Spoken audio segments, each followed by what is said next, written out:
Magic is not the kind of thing you see in cartoons. It's not waving a wand and shooting fire out of your hands.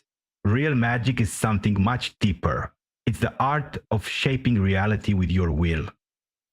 It's the science of causing change in accordance with intention. When you do magic, you are not pretending, you are speaking to the invisible laws behind everything. You are becoming the author of what happens. We live in a world that looks solid. Tables, trees, bodies, buildings. But everything you see is made of energy, patterns vibrating in a hidden web. Magicians learn to speak the secret language of that web.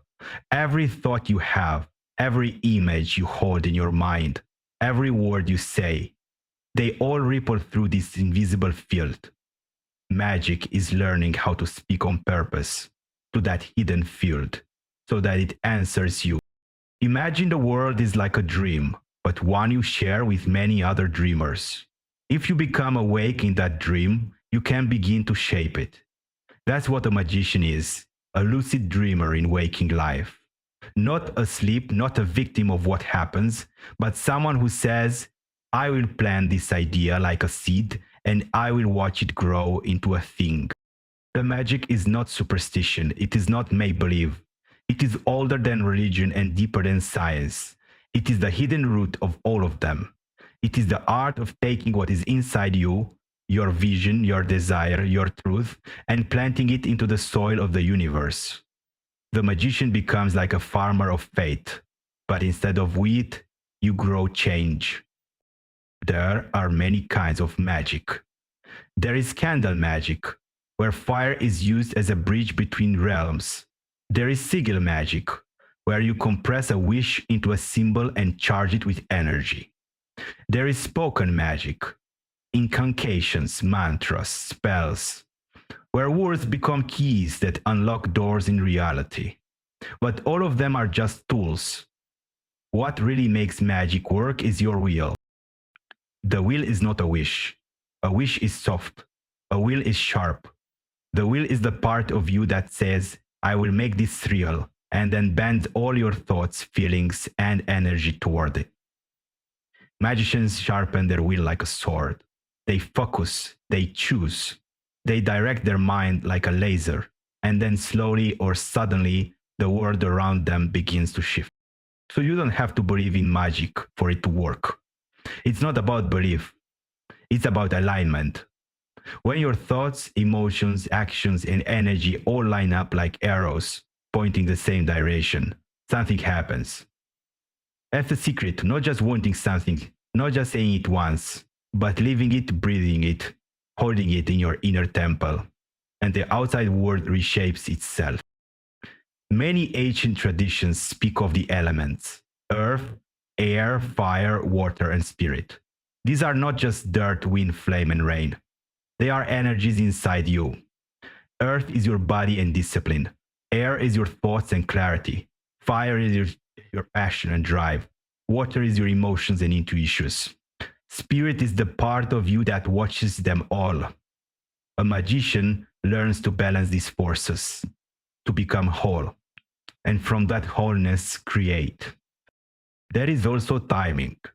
In Magick, not every magic is equal. The moon, the stars, the seasons, they all carry different energies. A wise magician knows when to act. They listen to the rhythm of the world like a musician listens to the beat before playing a note.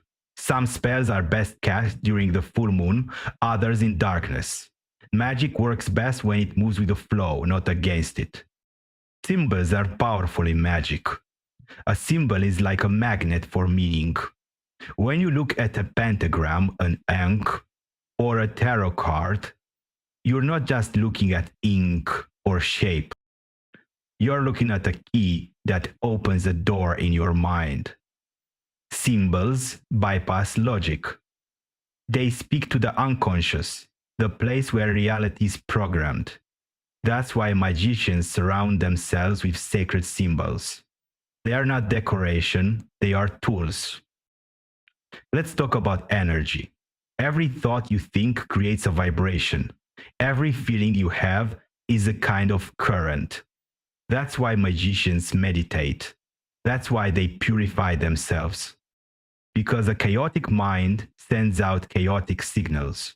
A focused mind sends out strong, clear waves. Think of it like tuning a radio. If your station is clear, the universe hears your signal and responds. The altar is not a place to worship. It's a workstation, a command center. Every item placed there, a knife, a cup, a candle, represents something inside the magician. The wand is will. The cup is the heart. The knife is the mind. The pentacle is the body. When you arrange these on your altar, you are arranging your soul. You are making yourself ready to speak to the hidden world. When a magician casts a circle, they are creating sacred space, a boundary between the ordinary world and the world of spirits and archetypes. Inside the circle, time bends, meaning sharpens, focus deepens. You are not escaping reality, you are entering it more fully. You are saying, in this circle, I remember who I am. Magic also works through the law of correspondence. That means as above, so below. As within, so without. The outside world is like a mirror. If you change what's inside you, your thoughts, your energy, your emotions, the mirror begins to change. The magician doesn't chase the reflection. They change the source. They don't scream at the storm. They learn to move the wind within. Let's say you want more love in your life. A normal person begs the word for it. A magician becomes love. They create a ritual, light a rose-scented candle, anoint themselves with oil, whisper words of beauty into the flame. They focus on the feeling of already being loved. Why? Because the feeling is the seed. And once that seed is planted, the outside world catches up. Magic also works through the unconscious mind, the deep part of you that never sleeps. It is the part that dreams, that notices everything, that can shift your life without you even knowing why. Spells, rituals, incense, gestures, they are not just for show. They are a way to speak to that deep self, to send it a message so clear, so powerful that it must obey. The unconscious is like a dragon, vast, mysterious, and ancient. Magic is learning to ride it. When you do a ritual, you're not just playing with candles and words. You're stepping into a moment of power. You're dressing up your intention in robes and smoke and sound so it becomes unforgettable. The unconscious loves rhythm, beauty, repetition, mystery. So magicians use those things like tools to program their inner world. The spell doesn't end when the candle burns out. The spell begins inside you and ripples out until something changes. There are also spirits, forces, intelligences. Some people call them angels, some call them demons, some call them archetypes. These are patterns of power that exist beyond you but can be contacted. They are not fairy tales. They are part of the living structure of the world. When you call on them with respect, when you speak their names with purpose, they listen. They may whisper ideas, they may open doors, they may test you, but they are real. Magic is not safe, not in the way the world uses that word. It breaks illusions. It pulls apart false beliefs. It demands that you grow. You might ask for love and be shown the wounds that block it. You might ask for power and be shown how you've been giving yours away. Magic doesn't just hand you what you want. It shows you who you need to become to receive it. This is why purification matters. Not because you're dirty, but because your channel must be clear. A muddy river cannot reflect the stars. So magicians cleanse with salt, with breath, with ritual baths, with silence. They empty themselves of distraction and noise. They listen, they sharpen their senses. They learn to feel the subtle changes in energy, like a spider feels a tremble in her web. Magic also teaches patience.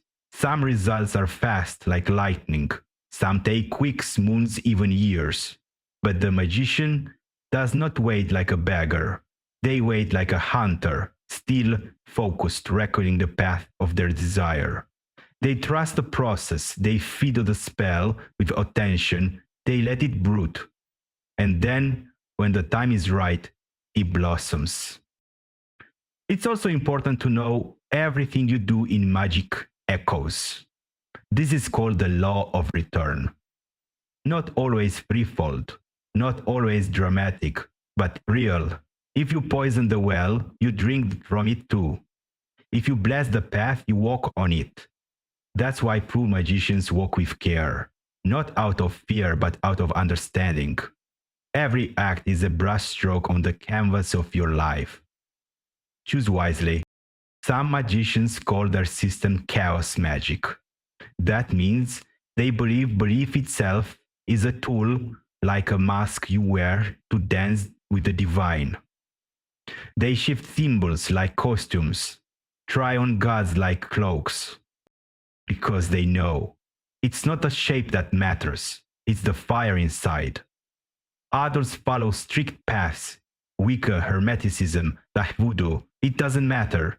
All paths lead to the same place, the awakening of your power to create. The spell, at its core, is a declaration. It says, I no longer accept the default program.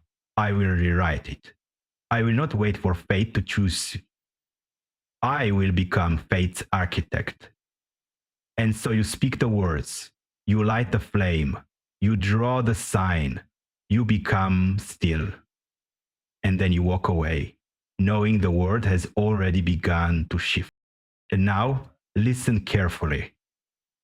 You have already done magic. When you made a wish that came true, when you felt something would happen, and it did, when you imagined a thing, and then saw it show up in your life. That was not coincidence. That was the deep part of you whispering, you are more than you think, if not a gift for the chosen. It is the birthright of every soul who dares to remember. It is not fantasy, it is the sacred science of transformation.